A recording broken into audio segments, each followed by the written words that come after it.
Hello, everybody, and welcome to a very special edition of the Universal Church of Truth. Today, we will be talking about Thor, Love, and Thunder. I am one half of your host, Hunter.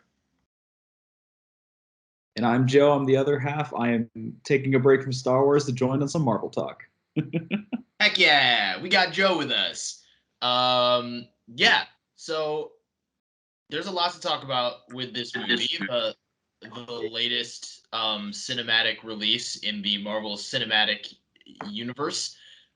Joe, I have talked about this movie a lot, and I will continue to talk about it a lot. But you just saw it not too long ago, Yep. and I have no idea what you think about it. So I would very much love to hear you kind of give your general thoughts and feelings before we dive in deeper. Um, yeah, so I watched it on Thursday, so just a few days ago. I had a blast. It was a great time. I think there's been a lot of discourse, let's say, online about its qualities and what it does. But at the end of the day, I think it had some great moments. I had a lot of fun with it. I laughed a lot. And I do think it's has one of the Marvel's best third arcs. Yeah, I agree. I think that even people I've seen online who critiqued it, Yeah. I've seen them admit that the third act at the very least is wildly entertaining in the best way, and I would agree. Um, it's no secret that I very much enjoyed this movie. I admit that it has its flaws, but I think for what it was trying to do and for what it was going for, it's just a rip roaring 2 hours. like you sit down and it starts going and it doesn't stop for 120 minutes, and then it's over and you're like, wow, really turned my brain off for that one, and I just had a great time, just stupid fun.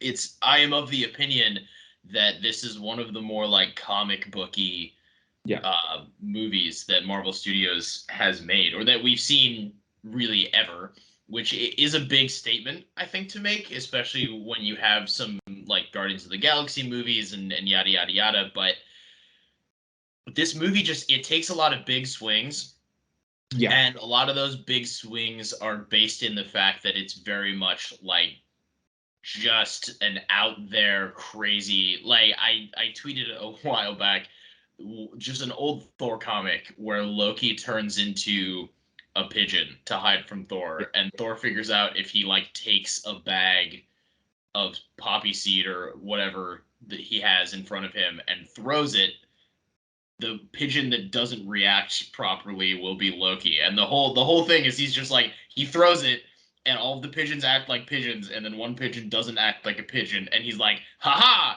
you are my brother. And then Loki in pigeon form is like, drats. And it's ridiculous and stupid, and that to me is like the whole vibe of this movie, Yeah. is just channeling that early Thor comic. This is all stupid and we're having fun, which doesn't work for everybody, but I did very much enjoy it for what it was in that moment.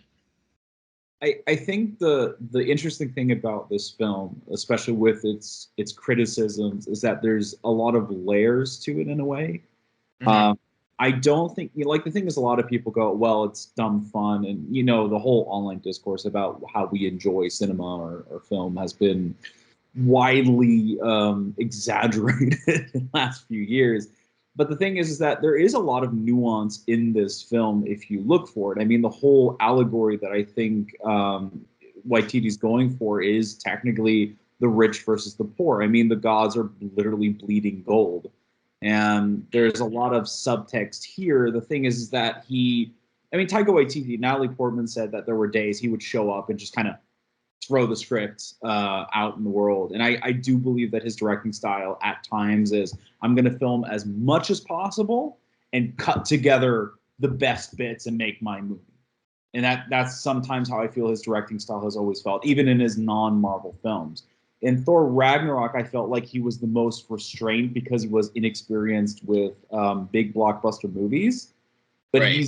he's gone through a lot since then. And here in Thor: Love and Thunder, he just kind of went balls to the wall. I'm going to do whatever I want to do. And you see it in a lot of the concepts that are at play here. And I feel like that the only issue I think I've had in regards to the conversation is that it's very much a Waititi film, and you see so many discourse, people saying it's just another Marvel film because of jokes. The CGI is terrible. There's too much green screen. It looks terrible. And the thing what I found interesting about Phase 4 in general is that there's no one discourse point. It's just that everything has been boiling up, that everyone is just picking their lane. Yeah. Like the thing is, I think Love and Thunder has its moments where I really wish they put a bit more thought into the cinematography. I like the infamous sequence that everyone's like, oh, it's a 200 million budget film, and it's just Thor in a parking lot. Well, not a parking lot, in a, like, he's behind. I think that was the scene where he has the lightning bolt and uses that to transport himself. Yeah, it's like he's outside one of the new Asgard government buildings. Yeah. Or something. Yeah. It just feels like that was the location they chose because it made sense, because where he was, but it just wasn't as cinematic, let's say, as it could have been. And I see a lot of comparisons to Thor 1 because of that. But ironically, most people only compare Thor 1 based on the Asgard scenes and not the Earth scenes. Right. Well, and that's sort of part of why Asgardians at this point in the MCU timeline are not quite as vain and terrible as all of the other gods, is because, like, they lost their home, they went through it, and they aren't living in these, like, extravagant wine-filled golden halls anymore. They're living, sure, like, where they're living on Earth is gorgeous, but they're still on Earth with Earth people, and they're like, they've filled their city with tourism so that they can make money and continue existing, like, aside the people of Earth and all of this stuff. And, like, it very much, they're not in Asgard. Like, Thor is completely different than where we first saw him in the MCU, but so is his civilization, and his people are in a totally different place than we've ever seen them. And I think that when people hear Thor, they really, really want what we first saw. They really, really want him to be what they imagine, like, a god would be. But that's just, like, we got that earlier in the MCU, and they have now moved along to a point where that's just not where he is anymore. And no one has to like that. I'm not saying people are wrong for disliking it. I'm seeing a lot of people being like, well, that's not Thor. It's like, well, it kind of is now. That's just where we're at. I always compare it, like, I think it's the same issue we've seen with the Moon Knight discourse, is that if you have 50 plus years of history, you have 50 plus years of different interpretations. We have seen Thor be a goofy idiot. We've seen Thor be epic and amazing. And the thing is, or the problem is that the MCU is creating its own version based on all the elements of those 50 years. And the same problem was with Moon Knight. Moon Knight is such a character that most people, I believe, know the Lemire version. That's the version in their head that is like the definite Moon Knight. But there's so many versions of him way before that. And the show tried to kind of bring all those elements together to create their own version that pays tribute to the history of the character. But people wanted that one line. They wanted the Lemire version. And Thor is kind of that similar thing where people wanted the Aragorn. We got Gore the God Butcher. They want that version of Thor because that was very much a space epic version. But the problem is where Taika Waititi was going, that just wasn't going to happen. I think we all kind of knew it, but people are still upset that they didn't quite, go a little back in that way. Correct. I actually fully agree with you on that point. I'll say one last thing, and then we can get into more of, like, the actual breakdown of it all, I suppose. But I'm going to say something I've said it on a few different podcasts I've been on. I've said it on Universal Church of Truth before, but I'll say it one more time, is that the Marvel Cinematic Universe is at a point now where it just is a live action comic book universe. In the sense that, and that's where they were always trying to go. Like, Phase 4, a lot of people think that Endgame was the Endgame, and it was, in a sense, but this post-Endgame MCU is really what Kevin Feige and the crew at Marvel Studios were aiming for. They wanted to reach a point where you just have this expansive universe where everything sort of coexists but doesn't coexist, and you have like a TV show that leads directly into an event movie where they don't really have to like explain what happened in the TV show because it already happened. And then like in a comic book, when that happens, they put up a little like, if they reference something that happened in a different series while a character is like guest appearing in a crossover event, they don't re-explain it. They just have the character state what happened, and then there's a little box in the bottom, like there's a little asterisk star, and then it just tells you what comic you can buy and read if you want to see that story, and then they just move on. And the MCU is at a point where it's doing that, but in live action form. And some people just don't know how to handle that. And again, I'm not saying anybody is wrong for not liking that, because it's truthfully like a preference thing. Yeah. I just think that it's at a point where, especially some like casual moviegoers, whatever, I don't know who it is, but the MCU is operating unlike a traditional like film series.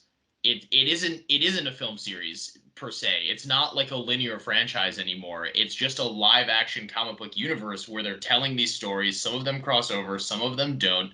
You can like some of them tonally, some are different than others, whatever. And what comes with that is like what you were just saying. And in the press conference for this movie, Kevin Feige literally used exactly what you said to justify Thor being so different now than he was, where he said in a comic book, like, you have 50 plus 60 70 80 years of comic history, and there have been countless iterations of Thor. Some where he's a funny goofy himbo, some where he's a very serious god man warrior person. Like, depends on the writer, depends on the creative team, which is exactly where we are again in the MCU.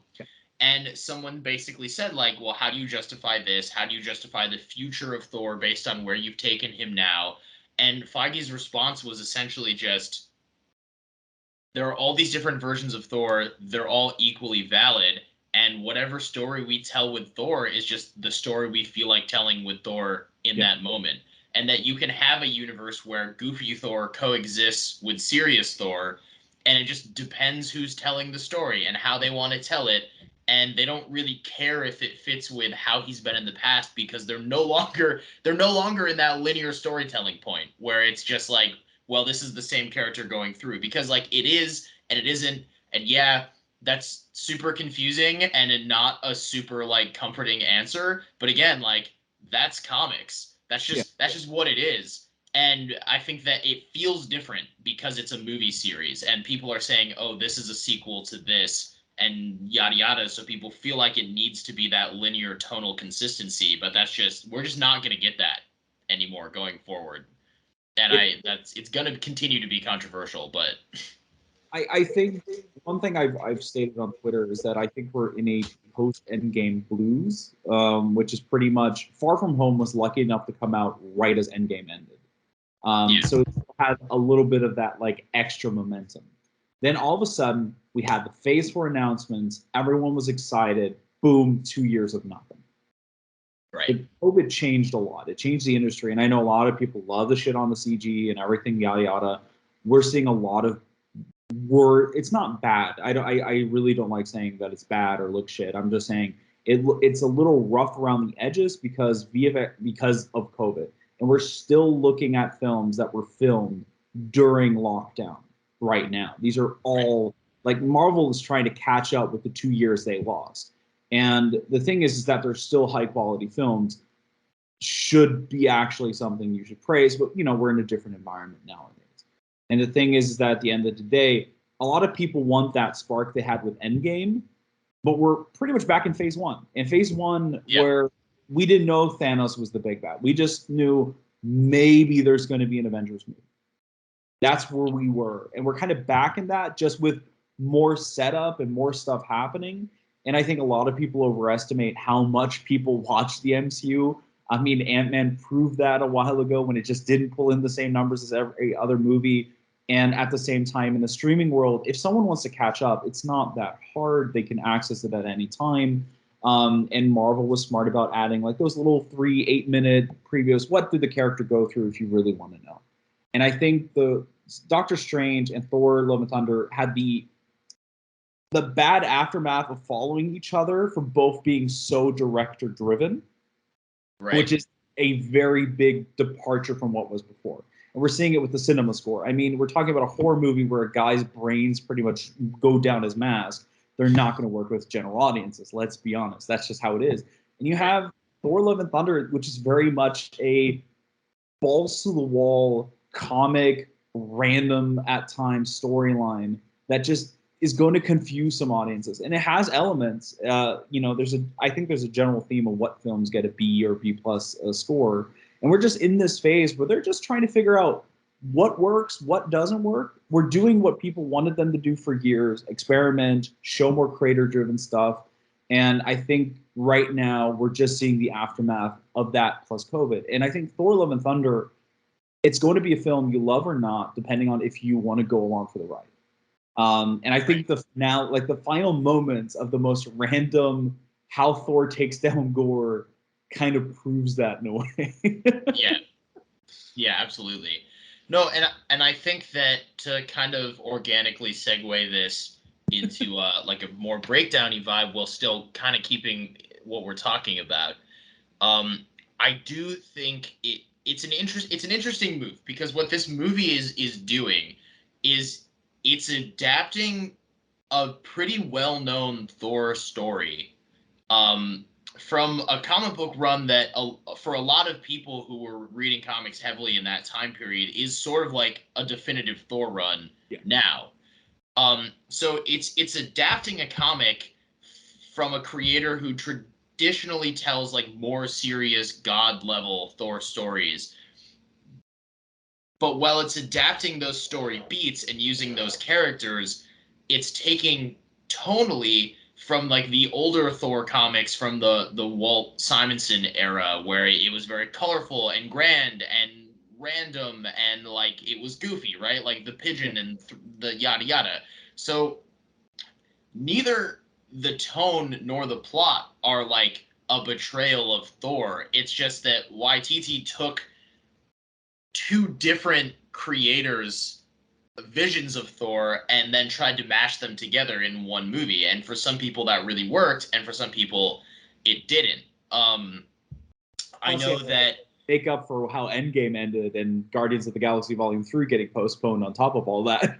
Right. Yeah, exactly. And and a lot of this is like they have sort of a loose plan for the future of the MCU, but they do change it based on what the creators want and where the story takes them.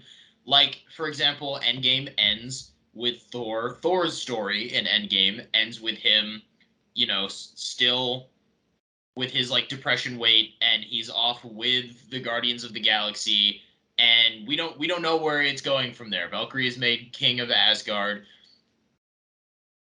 It was up to Taika. Like the Guardians, if he wanted, they probably could have made the Guardians like main supporting characters in Thor 4. If he did, ultimately he didn't choose to do that, but like that option was there for him to pick up. Instead, they're just in the first act, which I think they only needed to be in the first act. Yeah. But yeah, it's just like the plan is sort of loose, but it's also there, but it's not, and they're building to something. But bringing it back to Thor: Love and Thunder, for the folks at home who maybe don't know, this is a direct adaptation, sort of. It's like a loose direct adaptation. It's weird because it very much is the story, but it's like a loose version of the story that also hits a lot of the same beats of Jason Aaron and Assad Ribbage.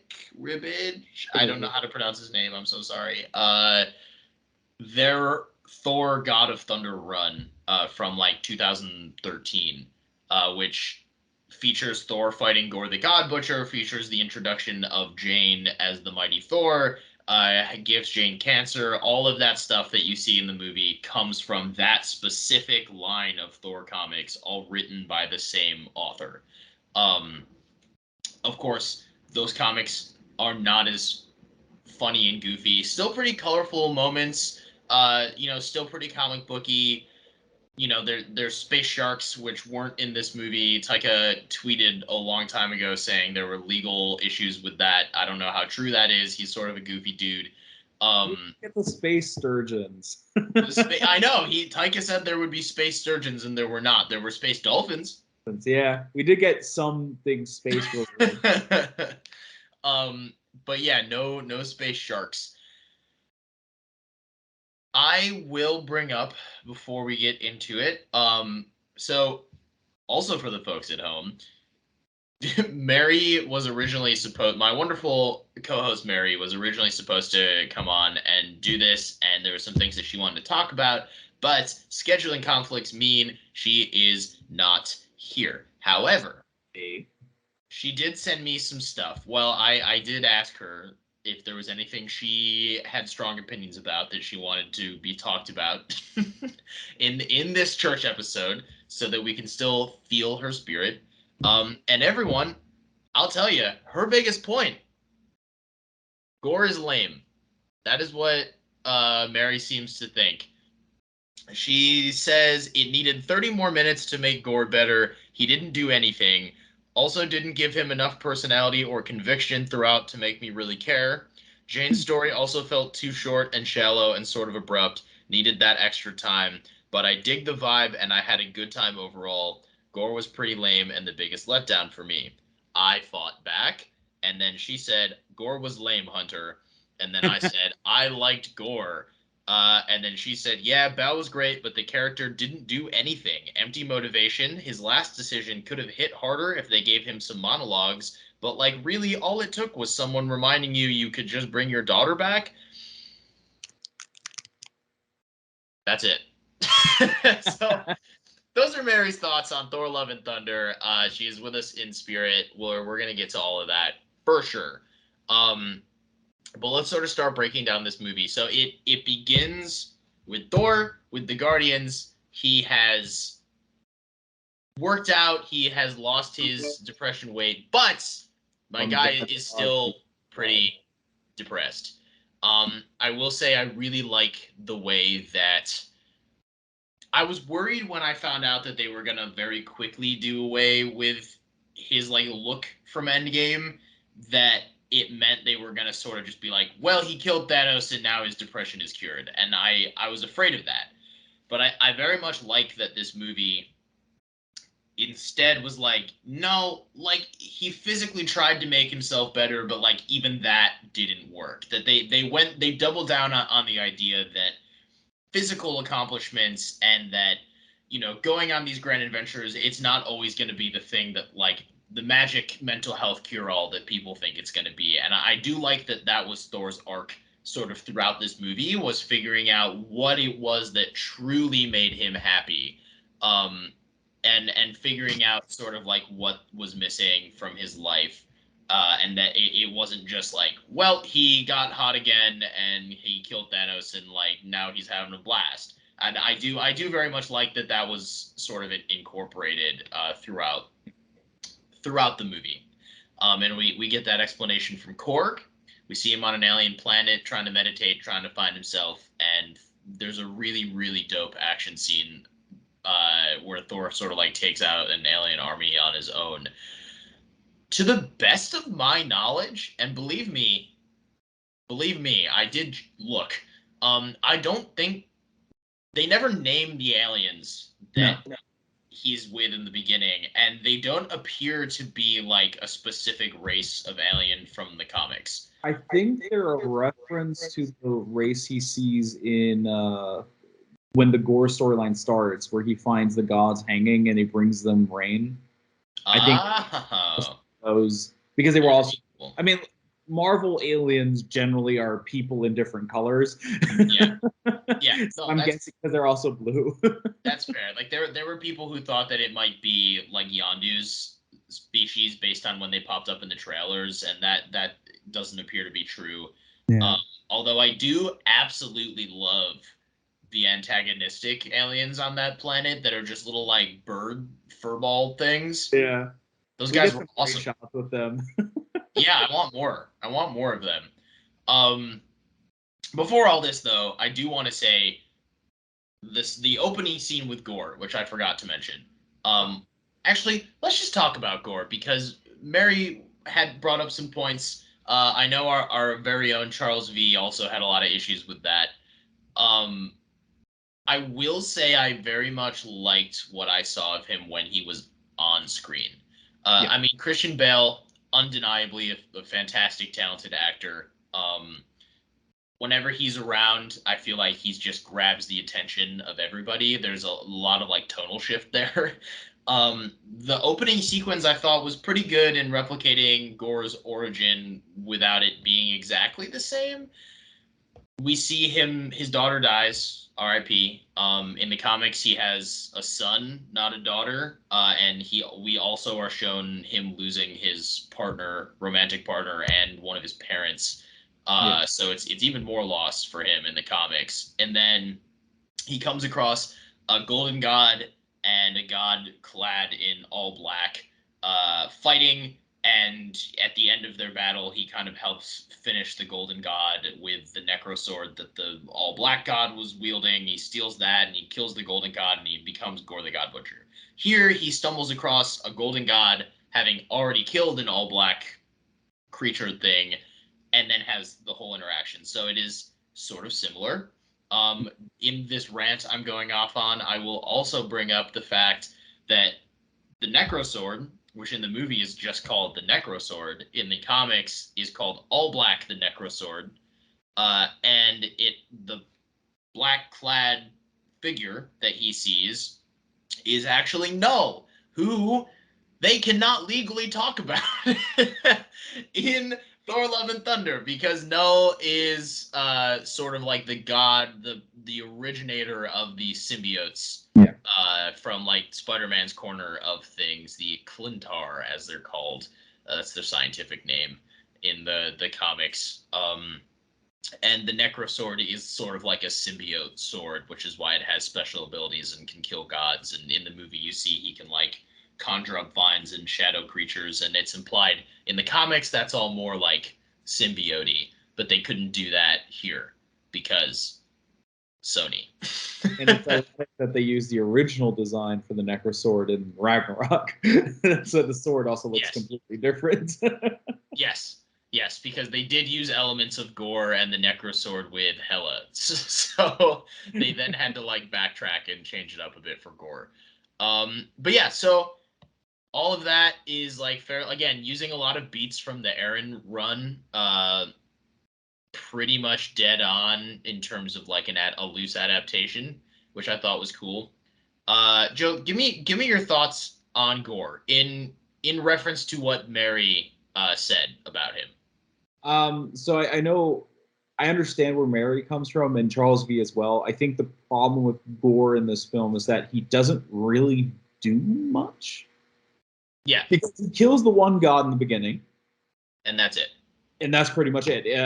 Thor kills the same amount of gods as he does. Technically, even more if you count guards. Yeah.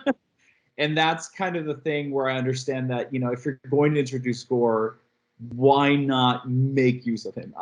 But I do say that the performance of Christian Bale makes the role. If you are invested in a comic character, this is not, outside of some elements, this is not the exact same character. No. But as its own character, the performance carries it, and the heart and soul of the ending is carried by Christian Bale's performance in a way. Right. I do think, and I don't quite understand. The thing is, I understand why Taika Waititi went certain directions with the story, but it does feel like that he tended to switch his mind on where to go with it at times. And I do think that Christian Bale carried Gore a lot more than the film did for him as a character. Oh, absolutely. That's actually a good way to phrase that. Yeah, you're right. Gore doesn't do much. We know there was a lot of stuff cut. Like there was supposedly Christian Bale said he filmed scenes with Jeff Goldblum as the Grandmaster and Peter Dinklage as Eitri, King of the Dwarves. So maybe there was scenes where he kills them for whatever reason. It was suggested to me that there was perhaps a scene where Gore went to Eitri to see if he could just make him a new Stormbreaker, so he didn't have to like steal it from Thor, which would make sense. Yeah. But yeah, I mean, it's implied that Gore has killed full pantheons. Like canonically speaking, we do see the like laundry list. yeah, we see the slideshow of like slaughtered gods, and we do have that scene where Thor finds Sif. Yeah. Sif is back. Yay! In fully comic book accurate regalia, which I thought was really cool. And Sif is sort of inserted into that like splash page they took directly with Falgar, the big animal looking god that's already dead. So like we know Gore killed him, and we know that there was like the gods hanging that we see in the thing, and yada yada. We know that he took Sif's arm. I want to say one thing. They used that splash page in the film, and they wouldn't they rushed that sequence for me because that would have been like the epic, like, oh, even something this grand, this god of this size died. And it was like, and you see like a second, you see the scene, and then Thor, and then he's down to Sif. Right.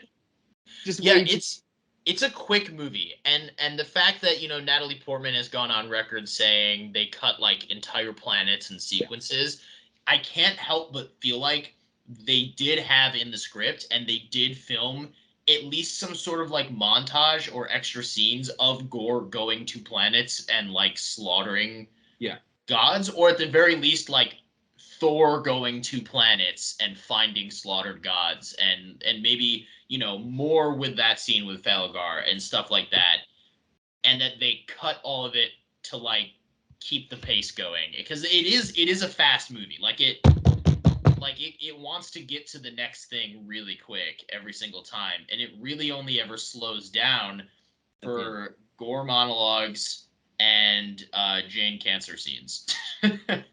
And that's really it. Other than that, it's pretty fast.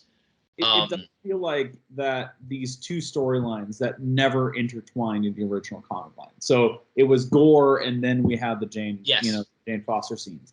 And the thing is, combining those, it seems like it's a familiar issue where they're trying to make the space adventure and the Earth adventure mix.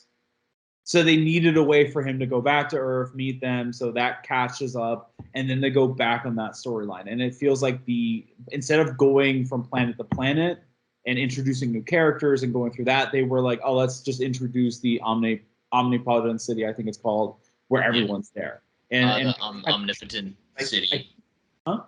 Omnipotent City? Omnipotent, sorry. No, you're good. And the thing is that I think it's a shame that they didn't. The thing about Gore is you don't need to necessarily see what he does, but you need to see like that he does it, but what he has done. And the problem is, it's like it's a blurry image on screen for a second or 2 seconds to show off what he's done. And you don't feel the weight of that as much as you could have. If he was in Omnipotent City and just murdered a bunch of them, that would have been, I think, the one thing everyone wanted to see. Yeah, or at the very least, like you mentioned earlier, just have sequences of like them showing up and finding an entire planet of just like slaughtered gods and having to like reckon with that. To his credit, Charles V brought up a lot of good points on Twitter that I didn't even really think about in my first couple of viewings, which is that they did have an opportunity to like really examine what it means to be a god, the consequences of not being a god, everything we just said with Gore, all of that, and they didn't. And I think that goes back to what we talked about at the beginning of this whole thing of like, that's sort of the risk you run when you take a comic arc that is known for being very inquisitive and looking inward and like having all these heavy themes, and then you're like, I'm going to take this story and mix it with the comedy Thor. And you do, because then you have to decide at a certain point, and it feels like at a certain point Taika was like, this is going to be more comedy than serious, so then I have to cut out some of the more serious stuff, and that's just like what we ended up with. It's not a film about fate. Not one point. Like outside of Christian Bale's, outside of Gore's beginning sequence of pretty much praying to be protected, the thing is, what I feel like is that Waititi looked at the gods being aliens, negated the faith aspect, and he wanted to showcase them because if you look at the film, there is a parallel between the rich abusing the poor. Yeah. And you have it with the who has the most souls sacrificed and stuff like that. And I feel like that is kind of the indicator. He didn't want to go in is believing in gods or belief like the point of it all, because the big point in the original comic was the irony of where Gore went himself, the irony of what he became in comparison to what he was trying to do in the God Bomb. Yeah, because I'll say this is a great point. So you mentioned before that in the comics, it's the same stretch of comics written by the same writer, but that the way the story went is it was Thor dealt with Gore, and then after Gore, that was when we're introduced to Mighty Thor, and that's like a whole different thing. And the only way Thor beats Gore in the comics is there's like some time travel shenanigans, and there's like multiple versions of like he teams up with his younger self and his older self, and it's 3 eras of Thor all have to like attack the God Butcher, and it's cool. But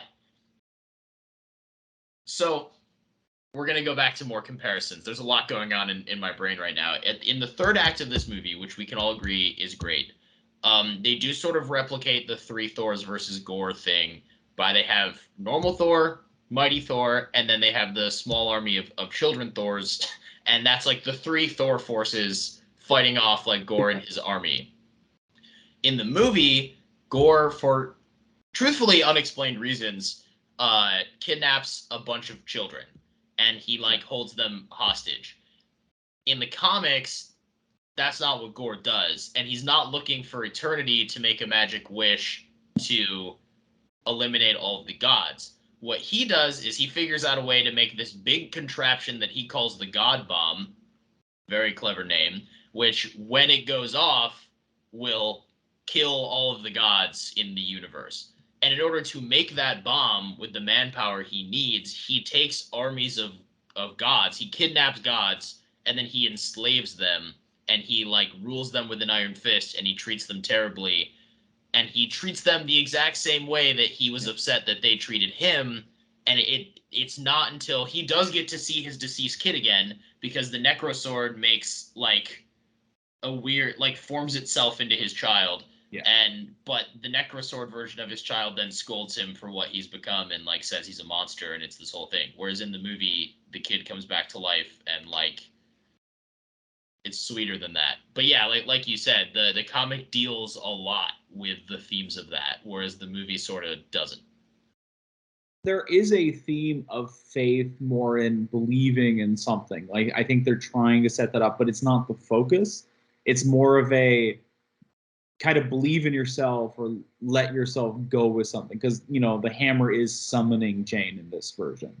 I think talking about her is important because the idea of the film is the parallels between Gore is not with Thor, it's with Jane. Right, that's of course. Being set up. And you see that with Gore pretty much losing faith while Jane gains faith in something that could help her, but is actually hurting her, similar to how, Gore uses something that is hurting him as well. And they're using that parallel. If you start thinking about it, there is a good theme here at play, and there's multiple ones. And it very fits that Taika would just throw many ideas into one film. The thing is that I feel like it's not spending enough time on those themes. Right. That the comedy overpowers that early on. Right. And that goes back to what Mary said, where she's saying, like, I had a great time with this movie. Like, undeniably, it's a fun time. And I've talked about that a million times elsewhere, too. But, like she said, it's a good time, but if they wanted to make it more impactful, they could have given it like an extra 30 minutes with some of those story arcs. Like you said, Jane. Jane, I loved Jane's whole thing in this movie, and that's just me. And I went to see it with a friend of mine who's a really big Jane Foster fan, and they loved it as well. But you're right. Without Jane, too, Thor is not able to get to the point where he can beat Gore because he ends up beating Gore by being able to choose love over thunder, which I'm substituting for violence here. um, and he doesn't get to that point if Jane doesn't remind him what the point of being alive is. Yeah. And I think that that's really beautiful. And there's a really good speech. One of my favorite scenes in the whole movie is one of the slow scenes, and it's when they're on the boat heading to the Shadow Realm, and him and Jane have that really beautiful conversation where they admit their feelings to each other and get all kissy and it's fun. But like for me, that scene is the crux of like the whole thing revolves around that. And Thor has that really beautiful comment where he says to Jane like, I know that you're worthy of this hammer, and I know that you're worthy of being Thor because without you, I'm not worthy in the first place. Because Yeah. in that first Thor movie, she is the one who teaches him what it means to be human. Yeah. And in this movie, like she does it again. Like it's that same thing. It kind of like plays out differently. I mean, you get what I'm saying, but I do like that they have that speech because he's talking about the first Thor movie, but he's also talking about like what is happening in this movie again with her once again bringing him back to Earth and grounding him a little bit. I mean, the beginning is him literally destroying this random planet's entire ecosystem where their gods live, where their belief is, everything that's important to them. And he doesn't care. He just fights these guys, tries to look cool, destroys their palace, and is like, oops. Yeah, because he's lost and he's like too blinded by his own issues Yeah. in that moment too to even like recognize. Like they give him the goats which I love. They give him Tooth Gnasher and the other one Grinder. because what was that? Tooth Gnasher and Tooth Grinder, I think, are the names. Yes, I knew it was another tooth thing.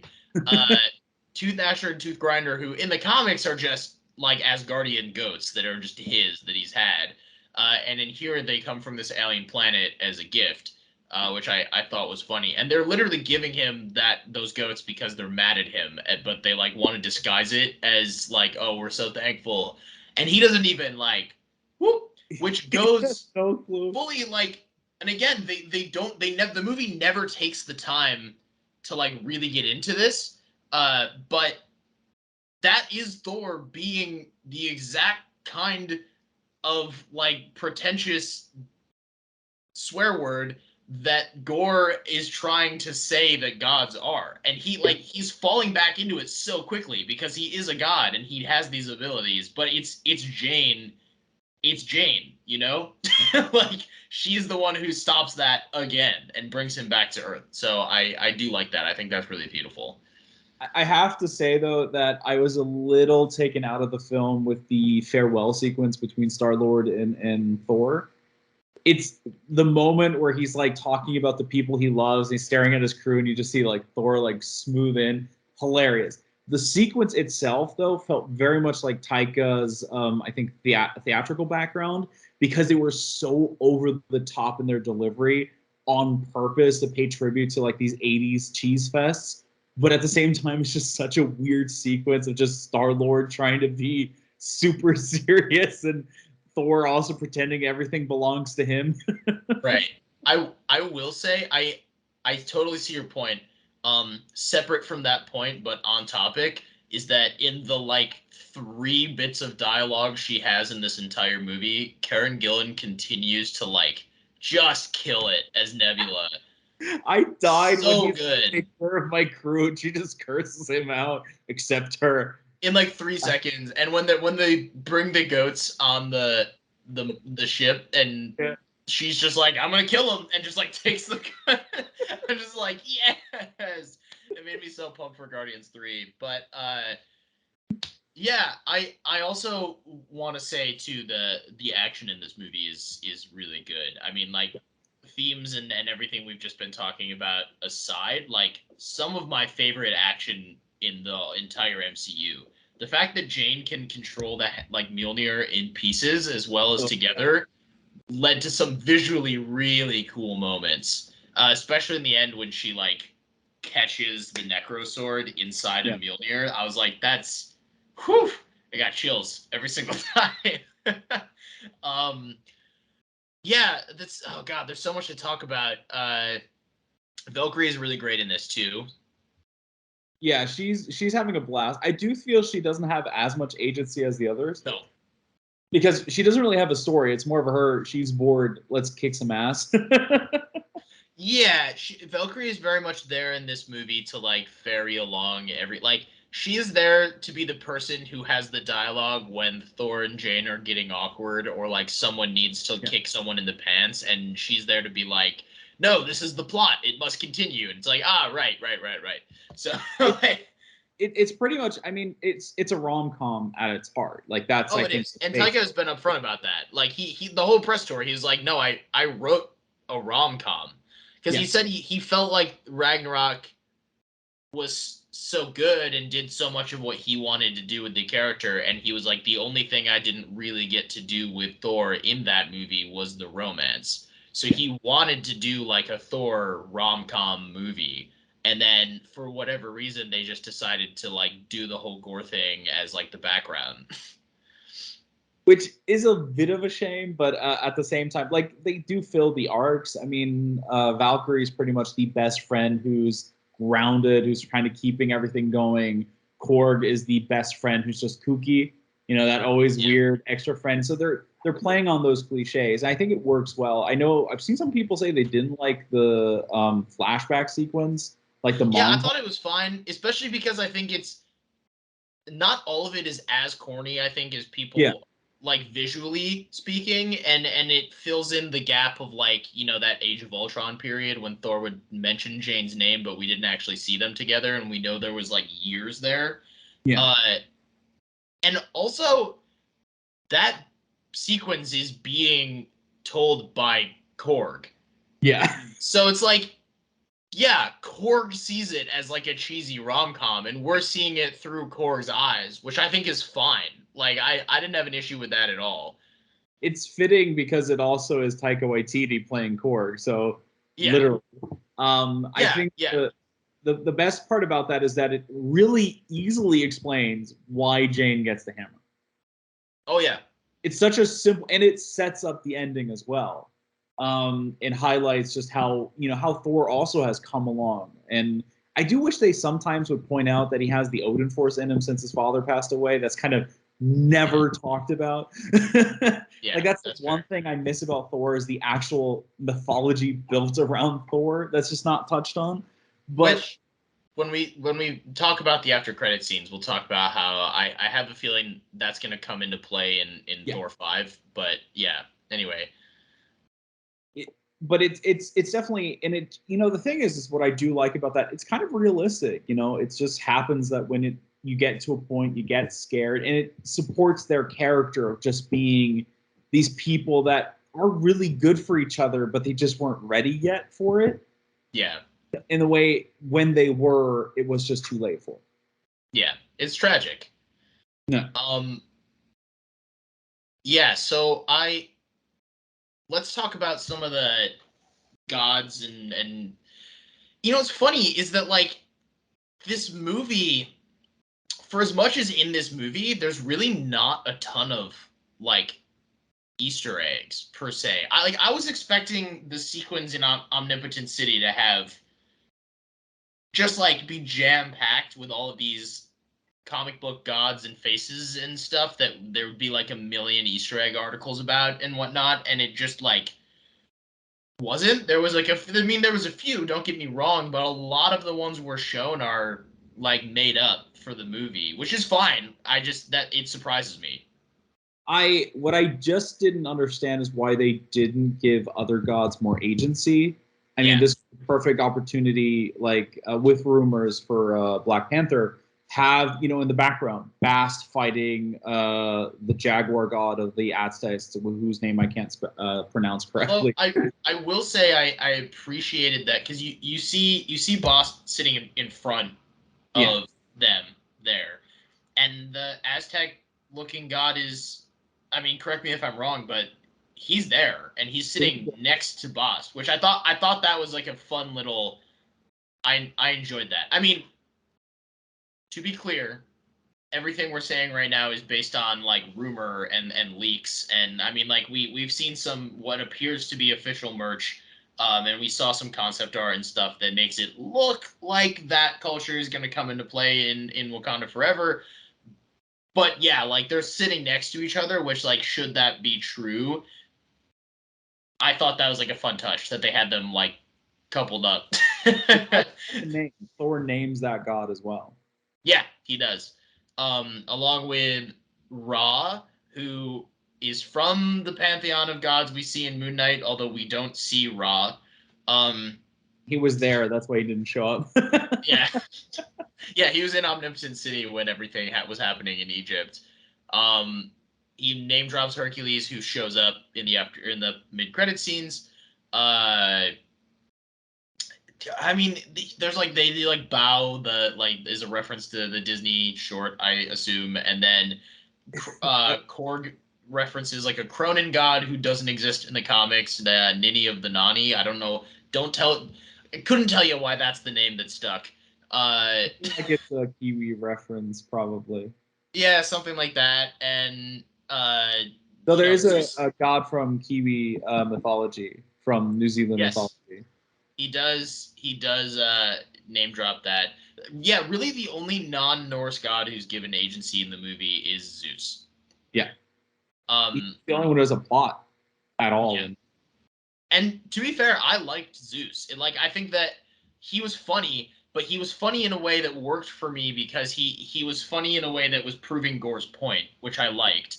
And then what I think Russell Crowe is being such genius casting for that role is that he has that ability to be really goofy, but especially in the mid-credit scene and when he gets like in Thor's face, when he wants to flip the switch and be like, "Oh, I'm the Zeus that people fear," like he can do that too, which I like. I did like that a lot. So as someone who's been to Greece not too long ago, that accent was killing me. Oh God, it was so funny. It was so funny. Purposefully over the top, and it's just the whole sequence. Like the thing is that to some degree, I didn't get why the bolt was, the way to defeat Gore. I was a little confused about that. I guess it was just, he's like the god, the father of gods. That's why. They don't super explain that, and my thought is that is just. I think that goes back to the theme of like Gore being kind of a silly himbo again, and like being a god, right? Actually, the more I think about it, it connects well. It's just not as apparent, I think. I think that the way Thor's brain is working is like, well, we're gods, we're super powerful, and so obviously the way to defeat Gore is like we got to go full god mode on him and just like crush him. And he's thinking, well, the only god more powerful than like me and people at like my level is Zeus. So if anything is gonna kill Gore that's not Stormbreaker, because we're not supposed to use Stormbreaker, it's gonna be whatever weapon Zeus has. So like in Thor's god brain, he's like, this is it. This is the thing. And then Jane is sort of the one who figures out later on, like, that was never gonna be the thing that take down Gore. Like you have to beat him emotionally because again, it's Jane like bringing us back. But yeah, they don't explain it super fully, and I truly do believe the extent of Thor's plan is just big shiny lightning bolt is big and shiny, and I feel like that's gonna work. I'll take that. Yeah. Yes. Exactly. So I didn't quite get why the hell he killed Zeus. He was just mad. Like he was like, well, you killed my friend, and I'm pretty peeved about this situation, so I'm gonna throw this back at you. I'm not even sure he meant to kill Zeus. I think it was just in the moment he was real upset and just chucked it, and it was a real good shot. And he was like, well, that happened, gotta live with that now, and they just went with it. Of course, we find out he didn't actually kill Zeus. Thor doesn't know that though. I don't know who knows that, but he did just, which again points to how powerful Zeus actually is. That he took his own lightning bolt through the chest and is like being waited on hand and foot afterwards. So not even really having trouble breathing or talking or anything. So that's like that's a whole thing. So for the sake of breakdown, So I there's so did. much to talk about after all. I know. Well, the thing is, like, again, this movie is less heavy on Easter eggs and more heavy on like what did and it did not, Yeah. adapt well. What did you Uh, think of because the next sequence we already talked about, their travel there. What did you think about that like Shadow Realm oh, color sequence? I didn't mind it. I thought it was like a fun. I mean, in the comics, Gore's final base of operation. In the movie, it's called like the Shadow Realm, and I think it's literally just called like. God, I literally just wrote. It was in my brain not that long ago. It's like literally the Shadow Planet. It's like it's Yeah. almost the same name. It's just now Realm, Shadow Earth or something like that. No, I think it's hinted that's like the shade dimension. So it's a weird thing where it's just like this one planet that's surprisingly tiny. Yes. Yes, surprise. That's actually one of my favorite gags in the entire movie is the visual gag of them going into the and then there's like the perfect amount of silence and then it's the goat screaming again, which is like that killed me. That kills me every single time. In the beginning of the movie, we do see for the first time Thor wearing like fully curbed out Jack Kirby Thor Yeah. costume, which is we've known since the trailers. Um, Although something I didn't realize until later is in that montage where it's showing his like adventures and they show him kissing the wolf woman. Um, the wolf woman was played by his actual real life wife, Elsa Pataki, which I did not know, which I like. I thought that was fun. That'll be the second time that she has kissed Chris Hemsworth as Thor on screen after standing in for Natalie Portman in the Dark World post credit scene. Um, the cast of the Asgard play, which I thought was delightful and fun. And I especially liked when the havoc is wreaking and like Matt Damon comes back and he's like, I think the arts are important in this time, which felt like a COVID call out, which I really liked. Um, Melissa McCarthy joins them for a split second right before the end of the play. We see that the director of the play is played by Ben Falcone, who is her husband in real life. Um, Meek is I, back for a split second, and we find out that Meek is a woman yeah. in this, which I thought was great. Another thing I didn't notice till later, the guy running the tours in New Asgard Team is Daryl. Daryl from Team Thor. That's great. I thought that was super funny. I didn't notice that either of the times I watched, and then figured that out like way later. Um, I think the other major thing that we should talk about and break down before we start to run out of time is Eternity. Um, oh, yeah. So Eternity is a bit different. Well, first of all, my favorite thing about Eternity is that look is dead on, like pulled straight from the comics. Like literally looks like a drawing, which I thought was super cool. Um, Comic book Eternity does not grant wishes. I don't know what that was. Yeah, that's a thing for the movies. In the comics, they don't really specify what Eternity is in the movie, but Eternity is like the omnipotent being of all beings, like the original, like had a hand in creating all that exists. In the comics, every dimension has their own version of Eternity, and whenever there's like an incursion, which has been referenced in Multiverse of Madness, that means that the eternity of that timeline and universe has died, and like everything is going with it, and it's like a whole thing. So like Eternity is Yeah. like God, like it's God sort of. Yeah. um, Shows up mostly in Doctor Strange comics. He's wielded and dealt with Eternity quite a few times. But yeah, I thought it was super cool to see Eternity show up here and look like as comic accurate as they, genderless, as it does.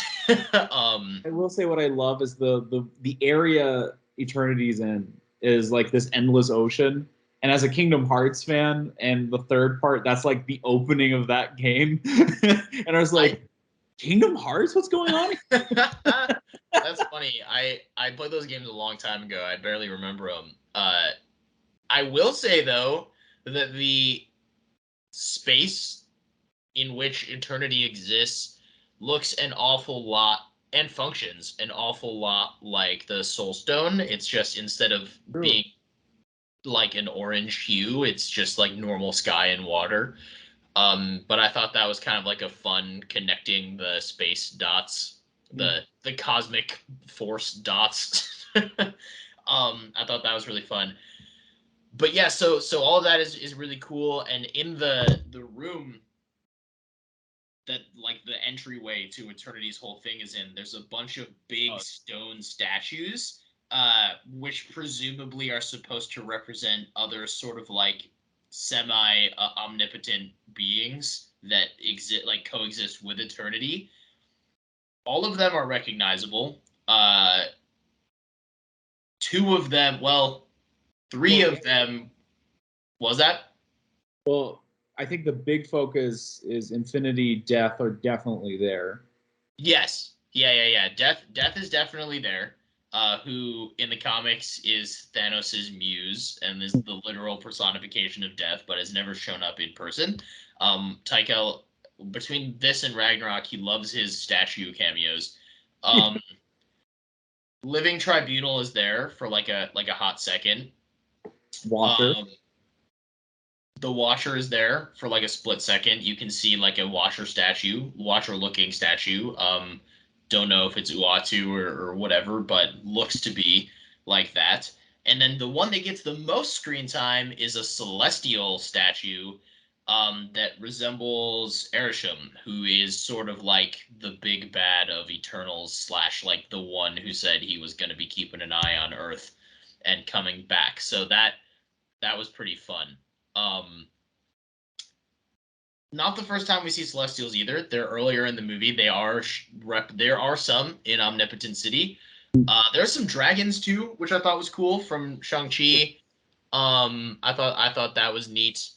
Uh, yeah, again, I feel like that was really the only like big like, oh hey, we know them Did you get ones. the Jesus reference? Oh, when The you talk about the carpenter god. god of carpentry. Yeah, I thought that was really funny. Um, God, there was that one god that was just a giant eyeball, Oh my and lord. I was like, there are enough giant eyeball characters within the Marvel comics that I was like, is that one of them? And I couldn't figure it out. But I thought that was pretty good too. Yeah, I mean, there's a lichen kid and also a wolf woman, and part of me in my brain was like, wouldn't it be funny if that was also Thor's kid? He has no idea. It's just his kid. Just a kid. So What do you think though about the surprise appearance of freaking Heimdall's son? oh yes, right. Axel, aka Astrid. Yeah, I wasn't expecting it at all. But I liked that character a lot actually, and I liked the way that he kind of has like a lot of his dad's qualities and was becoming the leader of the kidnapped kids and all of that. I thought all that was really really fun. I do think the first time the floating head pops up, it looked a little off It or a little. does. That for me, that actually the entire first time I watched the movie, that was the only moment that I think the effects took me out of it was that scene. Yeah, looked a wee bit silly. Because Um, funny enough, the stuff that everyone complained about in the trailers are just completely like fixed. The helmet has the right reflections. It looks real. It's yeah, kind of hilarious that he does it just to show off. yeah, I liked all of that. That armor, by the way, is another thing I mentioned earlier. They combine a lot of elements from Aaron's run with the Simonson run, and that armor comes from the Walt Simonson run. I will throw that out there. I think something like it first appeared in like 1978 as like an extravagant battle armor. Um, what do you think about this movie ending with Thor having a kid, who, by the way, is played by Chris Hemsworth's real life daughter? I did not expect it. Yeah, Um, thinking back after it happens, I was like, didn't Korg say a line like he would make a great dad? And it's like, oh, they did set it up technically. Plus the entire and that's the only reason, in my opinion, why the kids are even a story element is to build up, for good or for bad, in regards. But it's kind of a good idea. Like I think that's one of the best changes for the character, because a lot about Thor, even in this film, is about loss. He loses everyone. Right. So him raising someone is such an interesting move. Plus, I think the implication is that she is actually Eternity. Wait, what? Did I miss something? Well, if you look back when we first, so Gore makes the wish. Oh, yeah, and then when she first shows up, she's like all Eternity, but then you see her alive, and Eternity's gone. They are in the room. I did read that someone, because the name is Love, and there is actually a character called Love that is part of like the pantheon of Eternity and stuff like that. That is about that factor. That this is a reference to that character. Right. I'm not quite sure how I feel about the laser eyes that were pretty random because Gore didn't have it. It's funny. I like to think that her name was not Love, because like I don't think that Gore named her Love. Like I think that he had a kid, and he just liked to call her my love. Yeah. And then he like never told Thor her name before he died. Just assumed. Yeah, and then he died, and Thor's like, I guess your name is Love now. Like it's funny because I like the movie never explicitly says like her name actually is Love. It's just a lot of people calling her my love, or Thor like saying our team name is Love and Thunder. But like Thor's real name isn't Thunder. So like hypothetically her real name could be something other than Love, and we just don't know. Like everyone's assuming, which I mean that's the best guess we have right now, but I thought that was sort of funny. So I was like, is that actually her name? Because I don't know. I do think they're setting something up with her. I do find I was a little like surprised just how spoiled she was in those sequences, considering what she went through with her father. Yeah. But at the same time, who knows if it actually is the exact same character? Because I feel like the wish aspect, I would love for this to be a twist later on that the wish was never a thing. Eternity has been looking for a way out. Oh, that's interesting. That would be really interesting. And maybe it connects to whatever Secret Wars might be in the future. Yeah, no, that is super, super interesting. I didn't even think about that. But it would make it's very vague enough to make you go, okay, where is it going? But the implications are kind of there. And this goes back to what I said earlier of like Marvel likes to end these movies with an open door and then just like go through that door however they decide later. Like it feels to me like they probably have a loose idea of where they want to go with Love or Thor's kid or Gore's kid or whatever we want to call her, but like the next creative who gets to handle that character might do that. Might be like, oh, why don't we pull the rug out? And then the next creator might be like, no, I really like the idea that Thor just has a daughter and like I want to develop that bond. And like that's fine too. So I feel like that's gonna come down to like in the moment, what do they think best fits the story? But I also really like what you said about Thor's lost everyone, and by the end of this movie, he has someone. He has a new person. And I do like, first of all, I'm just a sucker for like stories about good dads, so I'm excited about that. The MCU has a really big, I mean, Thor's whole arc up until Ragnarok was like dealing with his own relationship with his own father and like that whole thing. So it'll be cool to see how he deals with that. Um, and yeah, like I like that he loses Jane, but I enjoy that instead of them being like, well, we're gonna introduce another love interest. Instead of being like Peter lost Gwen, here's Mary Jane. It's like Thor loses Jane, and we're gonna give him a new love, but it's not like a romantic love. It's like he has a daughter. He has a new person who's giving him purpose that he loves and cares about and wants the best for.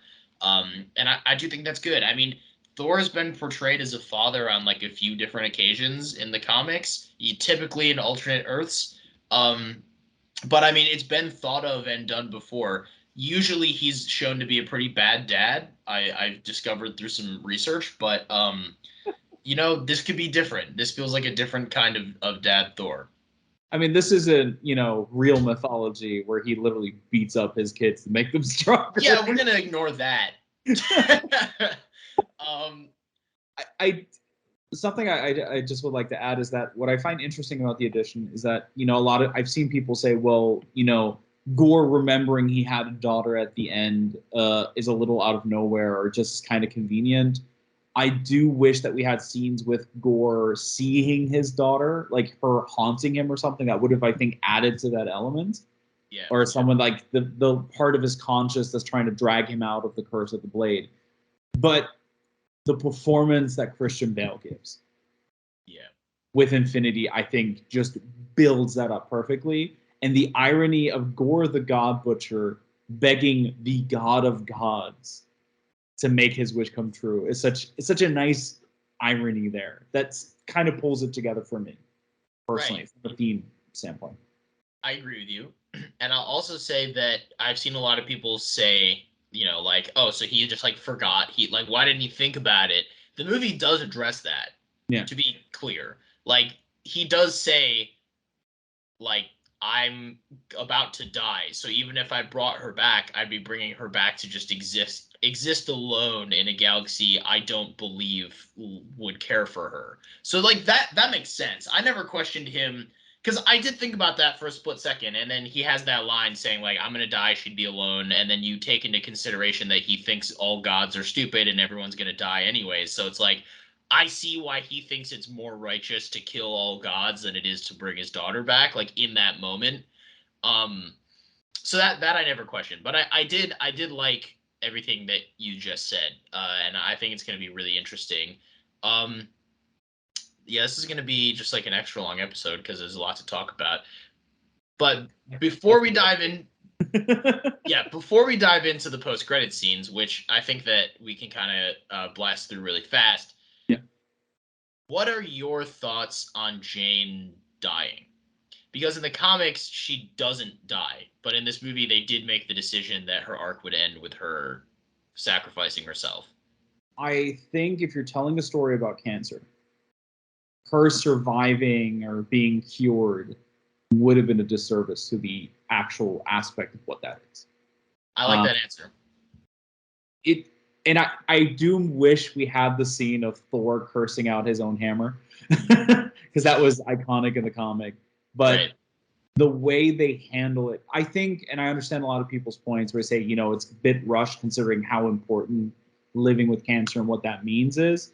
But I do think what they use, what they do, they don't make it nice. They don't make venturing it's healing and it's going over. I was scared of that. I was scared it was just like, oh, she's going to get better and she's going to get over it. No, it got worse. And you saw her like physically get thinner, physically get weaker. And the fact that she does a one more transformation and Thor's reaction when she shows up at the end, that sold it for me. And I was so good.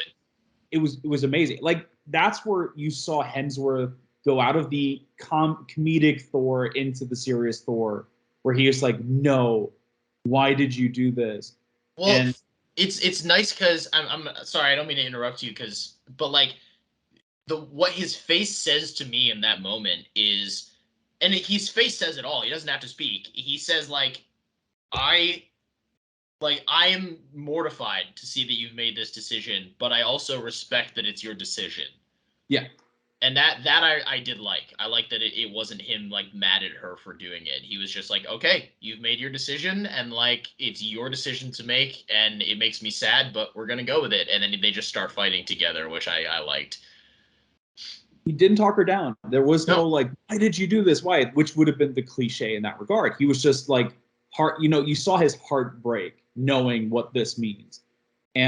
But he knew this was her decision. And that's kind of the irony is that as much as Valkyrie has no real agency in the story, Jane certainly does.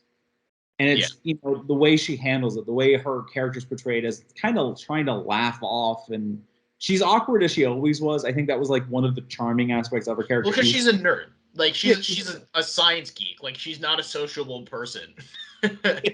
Which they show right off the bat with her like tearing the kid's book out and being like, no, you need to know science. And like that's just like she can't quip. that's always been part of it, and that's like what makes Jane so lovable, is that she's deep down she's just a nerd who wants to help people, and that's great. And it made her stand out as a character, especially from a comedic standpoint, in comparison to like Thor, who was fast talking a lot, and Valkyrie, who was just like gung ho. And the thing is that her speech was beautiful. I do think Natalie Portman really sold the end as well. Her and Christian Bale, what a duo to end your film on. Right. I feel like, and I can't imagine how difficult it was, how they found the balance of what they did, plus the post-credit sequence, which we're going to talk about. Yeah. So I liked everything you said. I'm not even going to elaborate on it because I think it was perfect. Hopping in, there are two post-credit scenes. One is like the obvious classic MCU stinger, and the other one feels like it's something that puts a nice bow on top. I've talked about it before, but I am also convinced it's potentially another setup. Yeah. The first one is sort of the setup for Thor 5. Well, we don't know for the future of Marvel, but it feels like potentially a Thor 5 because I'm not really sure where else they would put it. um, Plus, the movie ends with Thor will return, which, again, feels like Thor 5. We see Hercules. We have Hercules in the MCU. He's played by Ted Lasso's Brett Goldstein, although I will say, Brett Goldstein, no way you're listening to this, but I need you to know I love you. And I need people to know Brett Goldstein is not just the guy from Ted Lasso.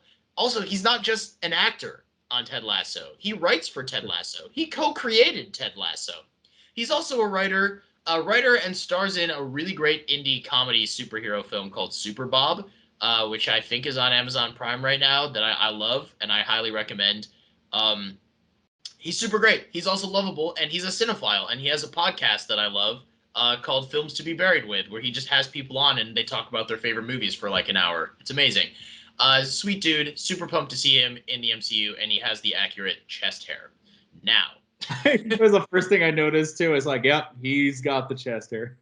the setup we're seeing here is that Zeus is now pissed about everything that has happened, and he wants his son Hercules to go back to Earth, go back to New Asgard, Thor, wherever, beat up Thor, show that his son is just as powerful as Odin's son was, and strike fear back into the hearts of people and prove that, yes, they should be bowing down to gods. What that implies is that the next Thor movie is going to be a Thor versus Hercules film, or like Asgard versus Olympus, whatever. I am here to tell you I don't think that's what's going to happen. No.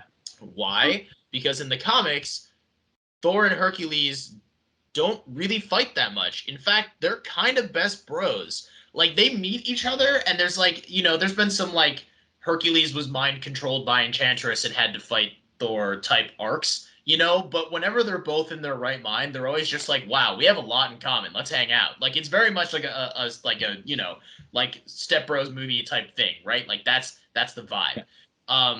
So I think then you also have the casting of Brett Goldstein, who is just lovable as heck. And I just already know is going to have great chemistry with Hemsworth.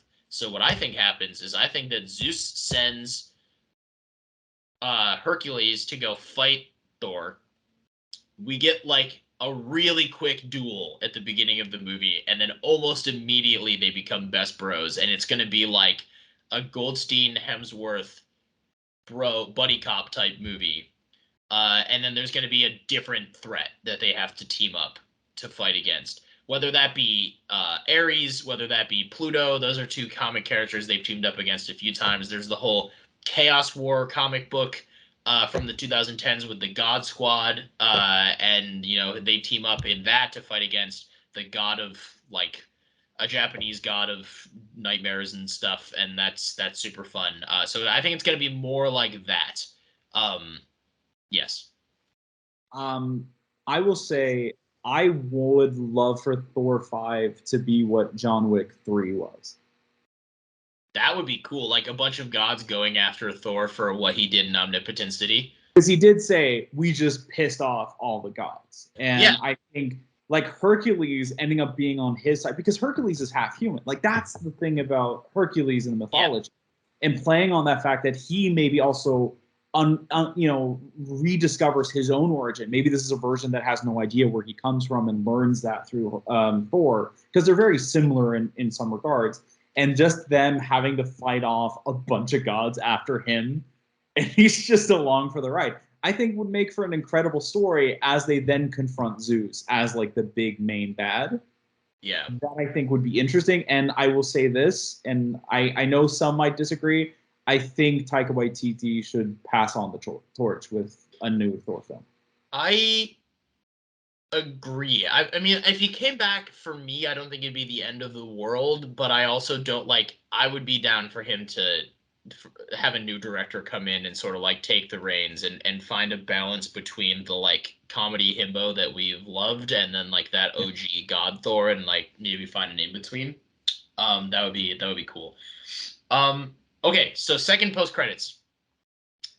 We see it's quick, it's easy. We see that Jane has earned a spot in Valhalla. She shows up. She is greeted by Idris Elba as Heimdall. We get him back, which is fun. It's cool to see that he made it into. That. Yeah, it's cool to see that he made gone. it. No, it's cool to see that he made it. For me, what this scene feels like, and this will be the last thing we talk about, and then we'll wrap up. It feels like this is an option for Natalie Portman. It feels like they're like, this is either just a really sweet little bow on top of your character arc, and we say you get to go into Valhalla and live forever, and if you never want to come back to this role, that's fine, we'll leave it here. There is a comic book, also written by Jason Aaron, happening like right now in the comics, that, get this, deals with Jane Foster becoming, after losing Mjolnir and after losing her like ability as the mighty Thor, becomes a Valkyrie. Yeah. And it becomes the first in like the next generation of Valkyries, which the MCU comes up a few times in this movie as well, that the Valkyrie are wiped out. So like they kind of keep setting that up. And then in that arc, who does she team up with but a recently deceased Heimdall, who is tired of the afterlife and wants to go on like one last grand adventure. So she with her Valkyrie abilities, takes his soul on like one last adventure. And for me, that's like, if they want to come back in Thor 5, they could maybe work that subplot in somehow. If they want to do a Disney Plus spinoff, it's there. But it feels very much like this is either Natalie Portman's sweet goodbye or the setup for Jane's next chapter as a Valkyrie who's bros with Heimdall. And that's what I'll say on that. I'll just add, and it continues the trend, is that we're seeing the different interpretations of the realms, the afterlife. Right. Yes, we've seen a lot of afterlives in Phase 4. I've read someone, I think it was Screen Crush, that made an interesting allegory saying maybe this is their way of saying for the future. Because I see a lot of people saying that if they do a Secret Wars movie, that might completely reset the MCU. And perhaps this is their way of saying that those that have died, if they would revive, it's the same soul, but it's a person playing that character. So it might be a way to bring back T'Challa, Tony Stark, in a new generation without breaking any real canon in that regard. Interesting. That's great. I didn't hear that at all, but I can totally see that. Well, on that note, we have talked about this movie for a hefty near 90 minutes. And is there anything else that you really, really want to touch on before we sign off? No, I think if it's a great time. I think it's a really fun movie. It's not going to break any records. It's not going to reinvent anything. But I think if you want to have a good time, it's great. I think it's going to be fun to just revisit, get through the jokes, and see maybe stuff you missed. And I think that's good. We're back to some experimental phases for Marvel, and I think that's fun right now. I wholeheartedly, fully agree. If you didn't watch this movie and you somehow watched all of this, what's wrong with you? And also go watch it, because I think that you're gonna have a really good time. But for now, need the views. For now, I will be signing off until Black Panther: Wakanda Forever, and the litany of Disney Plus shows that you see me cover on a weekly basis. I have been one half of your host, Hunter. This has been not a half of your host, Mary. And I'm the other half, Joe. And he's the third half, Joe. Thank you guys so much for listening. Have a good one.